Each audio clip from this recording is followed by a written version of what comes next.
But we do have time for some discussion. I wanted to sort of kick this off. We've talked about some of the things that are in the works, increased transportation, transit opportunities in particular. We've heard about the need to adapt. We've heard about, in Naugatuck's case, the suitability of the site, and Waterbury's case, the suitability of the sites for TOD. Why don't I start with Laura, and then we'll kick the issue around to Mark and to David. But Laura, you're familiar with the area. You're working on the NRG study for us. Economically, in terms of suitability and feasibility, what do you see as the prospects for the Naugatuck Valley downtowns? Are they well suited to this type of sustainable development in their current conditions? And if you want to talk about any of the additional infrastructure that might be needed or services that might be needed. Yeah, I think the example that we just heard kind of shows what I think is a great opportunity in the Naugatuck Valley in terms of integrating some of the key aspects of the new economy, or really adapting to the kinds of trends that we've talked a lot about today. I do think that housing is going to be one of the biggest challenges that not just here in the Naugatuck Valley, but most of our communities in Connecticut are facing, addressing the housing needs that are happening now, but doing that in a way that to really expedite the process so that we're addressing the growing needs in the future, because those the trends that we're seeing are just are continuing, as David mentioned. Tim Sullivan talked earlier about the role of technology, cited the example in Chattanooga. We hope Kevin Lembo will talk a little bit more about it later today. But so we want to be more than just a bedroom for the other communities and other job centers. We send a lot of people, if you looked at recall the arrows before, we send a lot of people into the capital region on a daily basis. We send a lot of people to New Haven, which is frankly a surprise to me. I would have thought Fairfield County would have been number 2. And then last to Danbury. What kind, to anyone on the panel, what kinds of things does the region need to do in order to attract not just people who can afford to live here and want to live here but work elsewhere?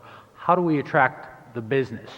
Startups, larger businesses, smaller businesses. What are the best things we can do in order to achieve that? I'll start off, Rick. Sure, we're working under a new statute that came into effect in October for tax incremental zones and TIF financing. So the way I understand it, the statutes today are much more user-friendly. We'll be able to sell the bonds. So in Naugatuck, right adjacent actually to our downtown project, we are also attempting to obtain site control of an 86-acre parcel of land where we would create a tax incremental zone, have tax incentives, and attract business to that site using that new statute. So I would say tax incentives and the things that Tim Sullivan was talking about is really the best place to start. A number of our communities, following up on that, a number of our communities along the Route 8 corridor and some of the other communities all have, a number of them have enterprise zones or enterprise corridor zone benefits. Mayor, do you see those also playing a role in drawing business to these areas to establish or expand? Yes, I think they're both applicable, and I think it's possible for developers to obtain not only the benefits from the enterprise corridor zone, but also the tax incentive benefits. So I think that a town has more arrows in its quiver now to make deals with developers and to bring them in and to set the assessment for up to the next 20 years, so that we can offer a lot to a developer to come into a new tax incremental zone and also to use the enterprise corridor benefits. So Right now, we have the ability, and Naugatuck, we have two subcommittees that are now working to tailor these new ordinances, and hopefully it's going to work. Any of you in the audience, if you have questions, we do have two people located in the rear corners. Just raise your hands. I'll approach you with a microphone. I can't really see you guys, so give a yell. David, next question to you. I know your specialty is housing. What are some of the other amenities, infrastructure, things that attract people to both live and work in an area like this? Sure. Well, I live in West Hartford, although I think I'm going to be moving to Naugatuck pretty soon. Sounds pretty good, Mayor. And West Hartford created Blueback Square, and they have West Hartford Center, and people I see on the weekends come from all over the state just to walk around. People like other people. They like to get an ice cream cone. They like the idea that there's maybe a little shopping, or there's a restaurant, there's a place to go in for a beer. What the mayor is creating in Naugatuck, I have to tell you, a lot of pretty smart first selectmen and mayors are beginning to do in other places, and that is to create not Times Square, or not Soho, or not but walkable, bikeable, I would say strollable areas in their town centers, because that's where people like to go. They don't want to go far away. They'd like to go into town center and walk around and see their friends and run into people. Housing in the center, above the stores, mixed use, puts feet on the street, puts people in the booths at the restaurants, puts people at the bar, at the saloon. People like to be with other people, and so I think the best way to do it, and then as Tim said, if you put a few planters out and you make a few bike lanes, which are very, very low cost, it suddenly becomes a place people want to go for a few hours or an afternoon.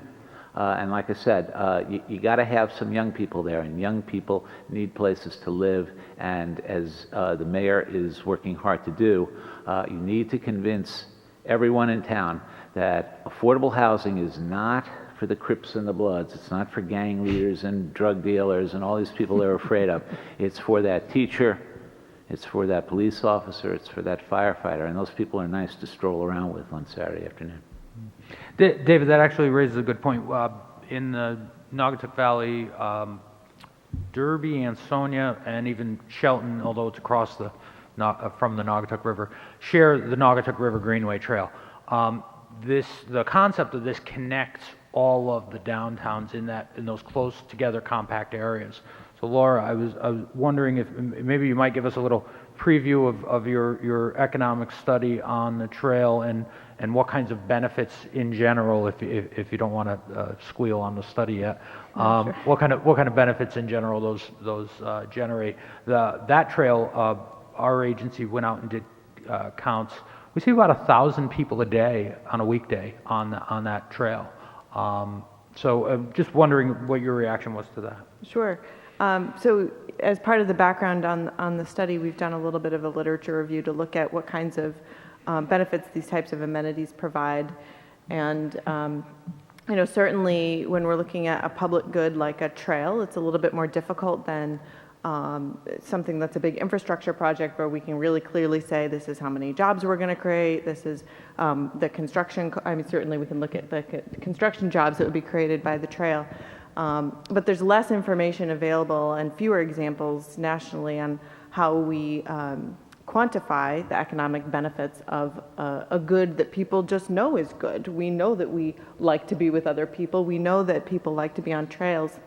I'd say one of the benefits that we're looking at more deeply for this study is the public health benefits. As we know, we have public health crises in all of our communities across the country, here in Connecticut included, and the economic benefits of having physical places where people can walk and exercise and bring their children is great. So that's certainly one piece of the economic impact study. The other pieces are the benefits to the sort of downtowns that will be along the Naugatuck Greenway. So that includes, the use of restaurants, people stopping in restaurants when they're walking on the trail, the purchase of goods like bicycles and other equipment, or kayaks even when they're going out on the river. So those are all pieces that we're looking at, and that study will be actually talking to some other trail users in different areas of the state as to gather examples of ways that communities along the Naugatuck can make best use of the trail and benefit most economically once the trail is built, and that will be wrapped up this spring. Thank you, Laura.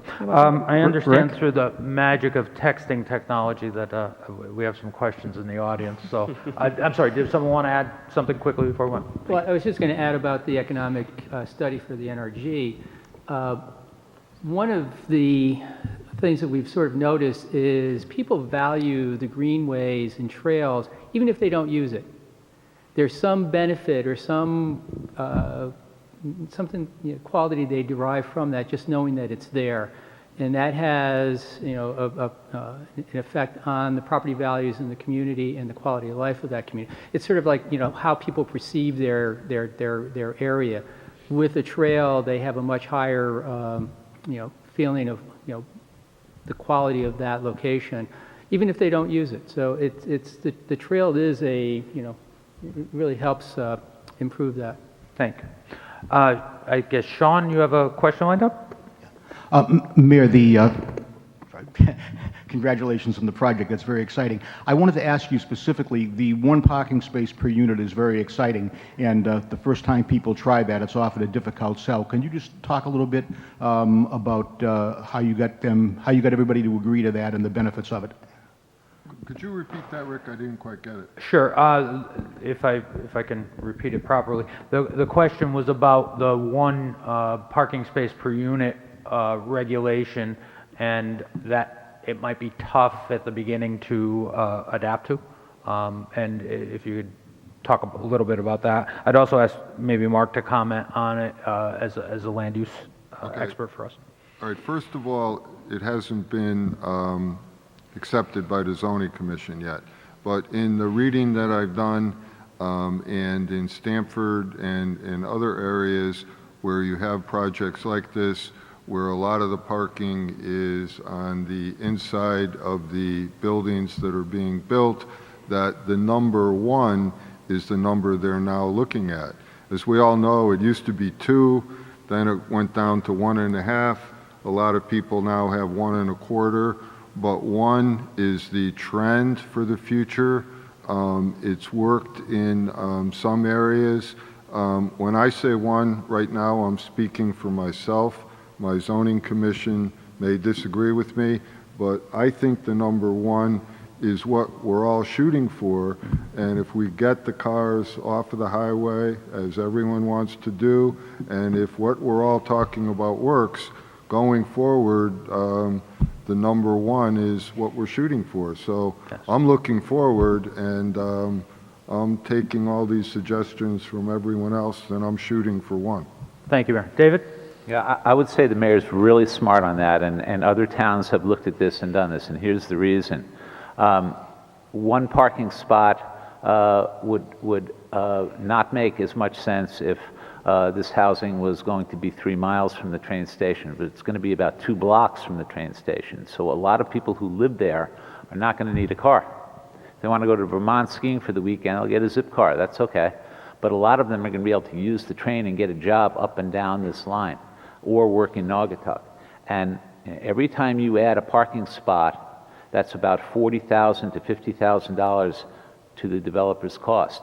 That keeps him from creating as many units, and it keeps him from keeping the rents down and making some of those units affordable. So for the mayor to attract a wider range of people to live there, he needs to help the developer keep the costs down, and that's a smart way to do it, and it's totally rational because it's right there, transportation, the buses, the train, and walkable.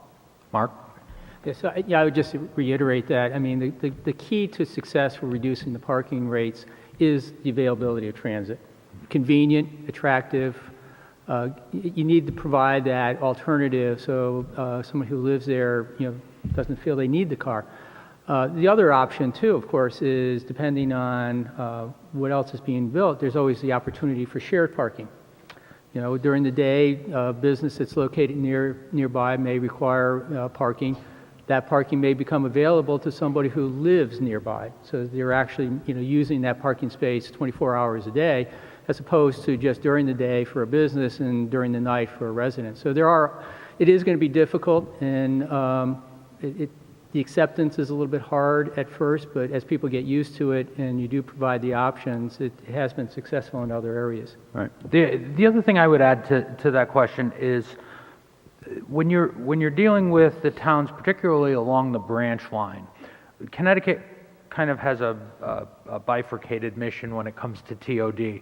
We want to create these low-impact communities that don't rely on the motor vehicle near the transit centers in our downtowns to help bring them back. People moving into this new housing will kind of understand it's that type of a community where you don't have to rely on a motor vehicle. But by the same token, Connecticut needs to get people on that first mile, the first 10 miles in some cases, from the suburbs to the train station so they can make their commute to work. So there's an opportunity for shared parking at a commuter rail station that's close by to these TODs in the downtown. And I think there's a balance between those two imperatives that allow us to provide enough parking for everyone where it's shared for downtown business, for residential, and for commuting purposes. Sean, do we have? None that I can see. Great. Mark, we're not bad. We're about 10 minutes behind, and that was a good place to be. Not all my fault. No, I'm not blaming you. But can you talk a little bit about the interconnection of the intermodal transit systems, rail, bike ped, highways, and you know, the commissioner showed the governor's plan earlier. About 2/3 of the Let's Go CT plan is investments in maintaining the existing infrastructure. About 1/3 is expansion for new infrastructure. So all of that highway capacity is going to be in place.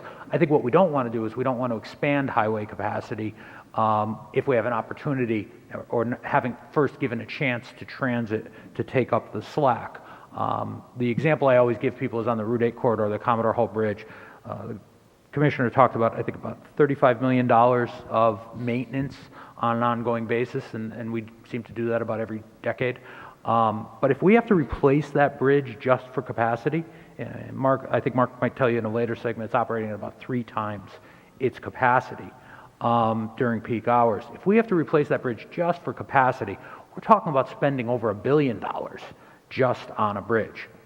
If we can put the load on transit, then maybe we don't have to make that expenditure, and we spend much less on a scalable system such as transit.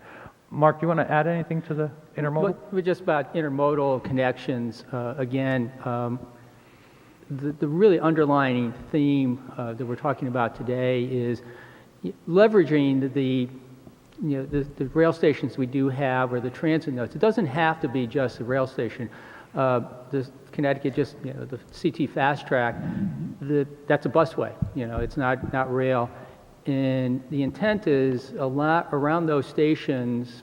We have the opportunity to really, create high density developments, either residential or businesses.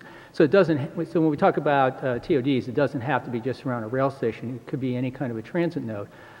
And again, the real key is to provide that pedestrian or bike connection from where people live to those transit nodes. It makes it a lot easier for them to get there. The bus system needs to be enhanced. A lot of our local bus systems right now are just that. They're fairly local. They cover relatively small areas.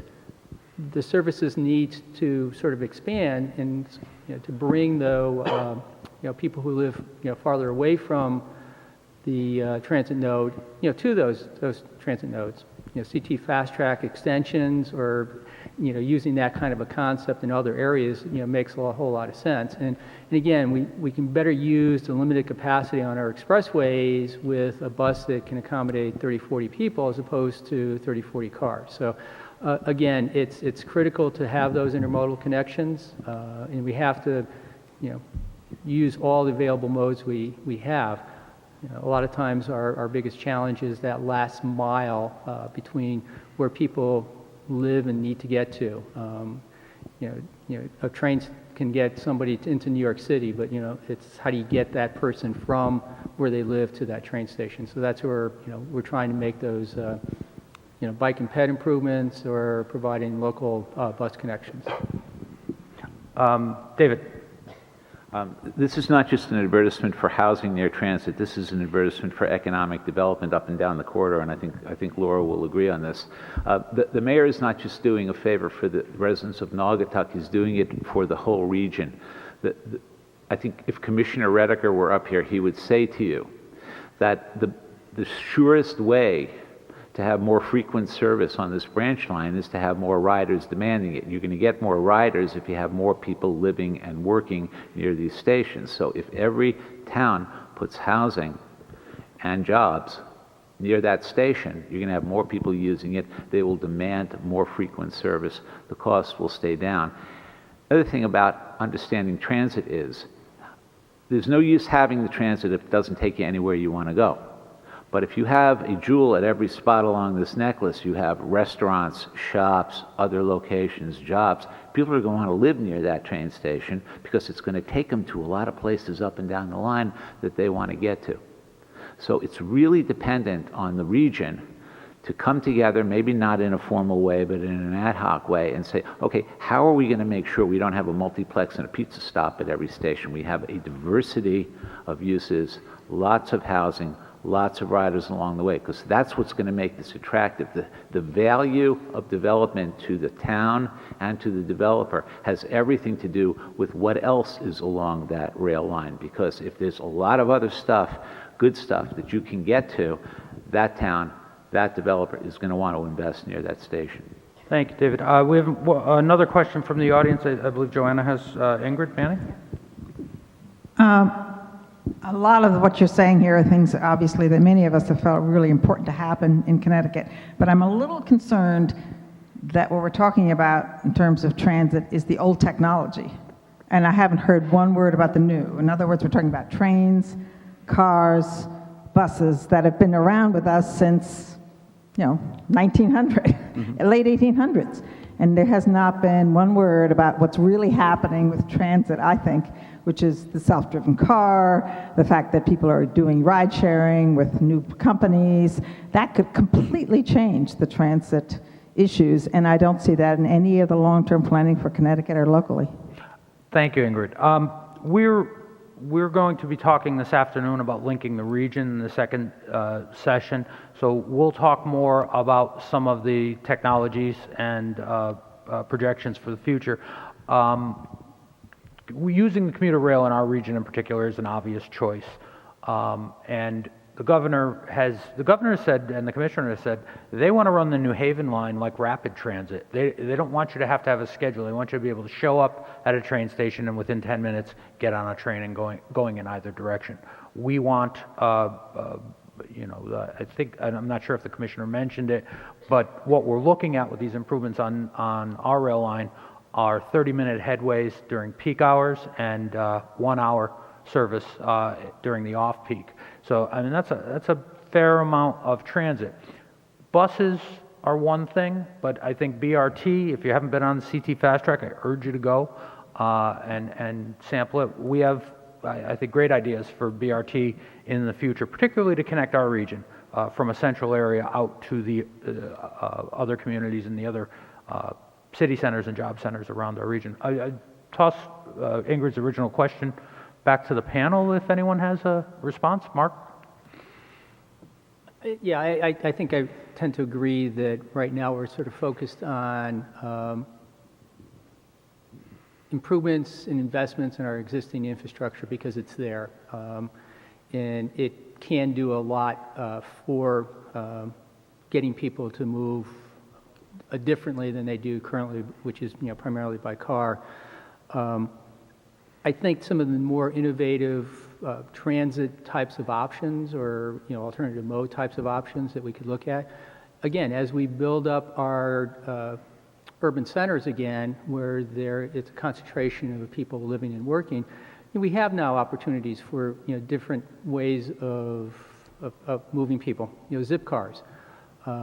If that type of technology or enterprise is available, a person may not need, if they don't need a car for daily commuting purposes, then that becomes available when they do need a car. Rick mentioned the bus rapid transit. I think that's sort of a new way of providing bus service. It's trying to provide a convenient, fast, attractive service to connect people to where they need to go.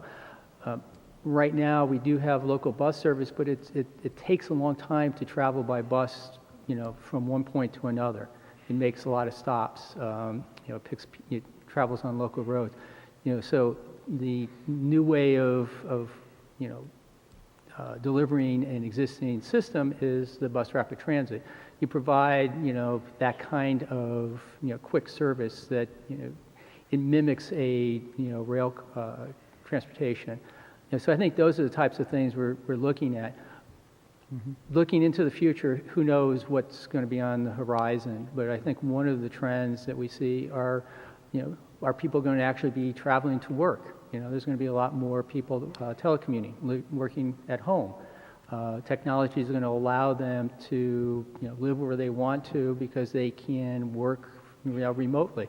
That's really going to change the whole transportation dynamic. And that's something that we'll have to sort of think about as we do our long-range plans. Yeah, and I think as a planning agency,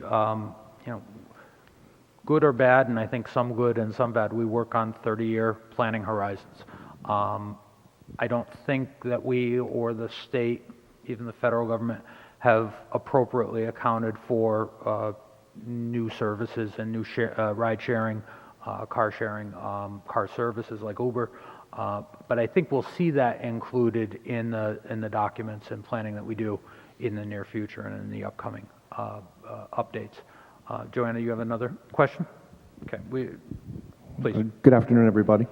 I'm here with our Bristol contingent, and we haven't talked yet today about the connection that can be made with the Waterbury line up through Terryville and Plymouth and into Bristol and then over to Berlin, and the Amtrak connection that could be made.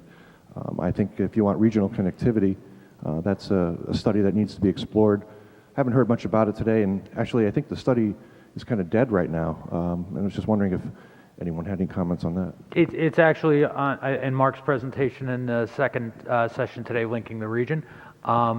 We've kind of gotten a little away. This is developing sustainable communities. We've kind of focused on the transit connections, but we'll definitely be talking about that more later today, Bob, in the second session. Mark, do you want to? Yeah, just want to add. The commissioner did talk about the Central Connecticut Rail Corridor study. It's not a dead study. It's still a work in progress. I don't know the exact schedule for that study, but I think they're pretty much wrapping up. They've looked at all their different options, and the issue with the Central Connecticut line in the Terryville and the Terryville Secondary, the Berlin Secondary, and Berlin Secondary. Again, that rail corridor is primarily a freight line right now, and it'll probably need to remain a freight line. It's kind of circuitous. It goes up and around and back through, so it doesn't provide the more direct connection that you'd like to see for a commuter rail line. But it is something that the state is looking at, and they're going to be putting together their recommendations shortly, and so stay tuned. I know this afternoon we will be talking about sort of the transformative rail projects for our project, for the state. So stay tuned for that as well. But as a region and as a planning agency, we've prioritized looking at extending rail in both directions, north and to the east, or extending transit. It may be BRT. It may be a different system. We haven't really looked at it in depth yet, and once the state takes its position on the Central Rail study, I think we'll then pick it up from there and try and use it to the best advantage for the region. And if that's it, what I'm going to do is I want to wrap up this session. I want to thank you all for your patience. We are about 20 minutes behind now, so we're going to, your lunch will be served as a box lunch in the aisle, I believe it's in the aisles behind you. We'll eat in this room. We'll note a couple of things. The slide, all the presentations from today will be available on our website at nvcogct.org. And it's also being recorded on CTN, so you'll be able to view it on their website as well. I want to thank our panel, Mayor Hess, David, Laura, and Mark for the conversation. I want to thank the audience for the questions. Let's take a break. You're going to see some video. Some of you saw the earlier video when you came in, some aerial shots of the region that we've commissioned from Kevin Zach, who works at Naugatuck River Revival. And we're going to run that a little more during the break and after today, but some great stuff. Really check out his table on your way out today. Last bit of housekeeping. If anyone's interested in a tour of the theater, going downstairs, going around to the other elements, after the session, meet out by the bar in the lobby, and the people from the Palace Theater would be happy to take you on a personal tour. With that, I want to thank the panel and move on to lunch. Bring up the lights, and we'll reconvene in just a few minutes with Senator Murphy's video comments. Thank you.